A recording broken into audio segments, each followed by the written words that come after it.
There are 1,000 videos out there that show you how to paint your kitchen cabinets yourself. This is not one of those videos. I'm going to try to show you the reality of painting your cabinets yourself.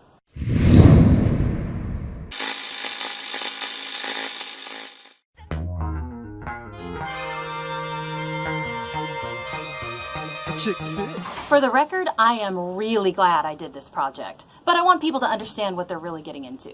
This is my kitchen before, and this is my kitchen now.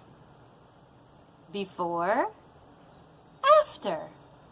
Before, after.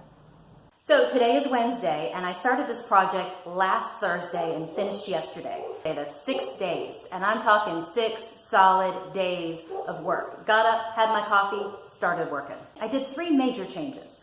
I painted the cabinets, of course. I added some trim and molding onto the kitchen island, and then I also painted the walls.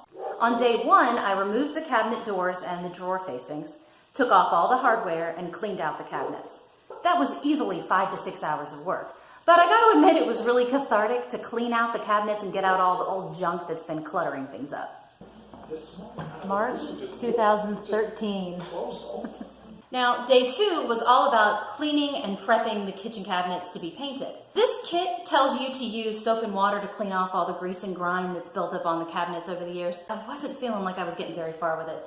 So I went back out and I bought some trisodium phosphate. It doesn't smell particularly, and it doesn't soap up, it doesn't foam up, it doesn't seem like something that's really going to do a lot of good, but it works really, really well. Now, the old way to do these cabinets would have been to strip off all of the finish and sand it down, and that's a horrendous project that I did not want to get into. So, the reason I got this kit was because you could use this deglosser.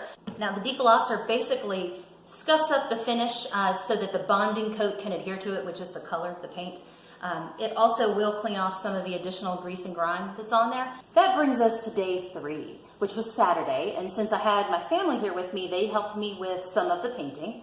But I stopped early on in the day so that I could do the trim on this kitchen island. This kitchen island is basically just 2x4s with a bunch of paneling around it. There was nothing professional or polished about it at all. And I was a little nervous about it because doing trim work is a very exact process. And all I have to work with is a circular saw, which is not the best saw to work with for this project. You can see I mapped out each side of the kitchen island as well as underneath the cabinetry over there. I added trim to that too.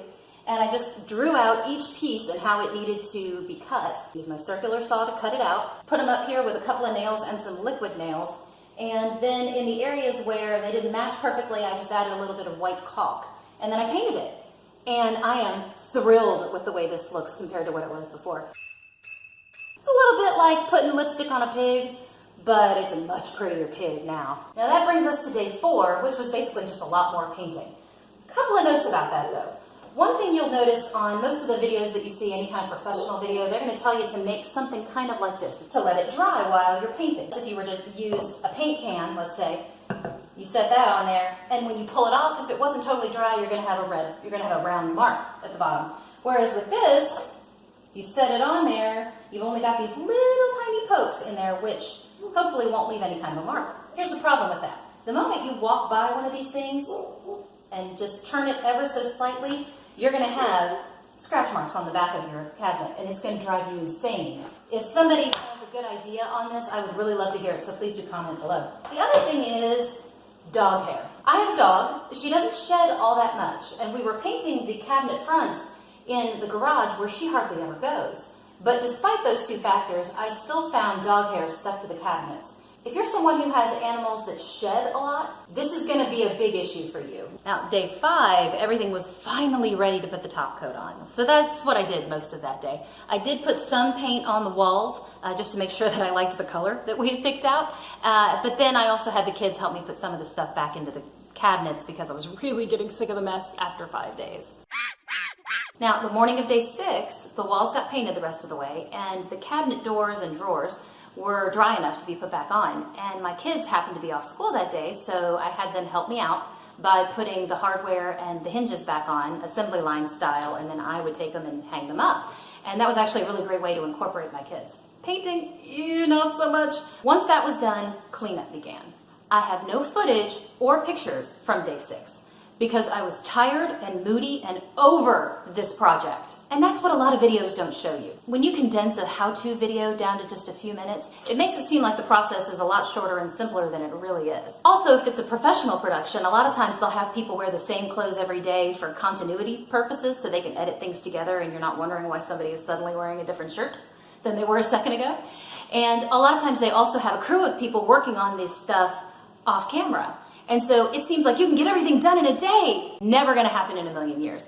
Even if you had a huge crew of people working on this with you, you still have to allow for dry time. So no matter what, it's gonna take you 3 or 4 days. So this was definitely a tough one, but here's the positive side. This entire project cost me $227.16. I actually added up all my receipts.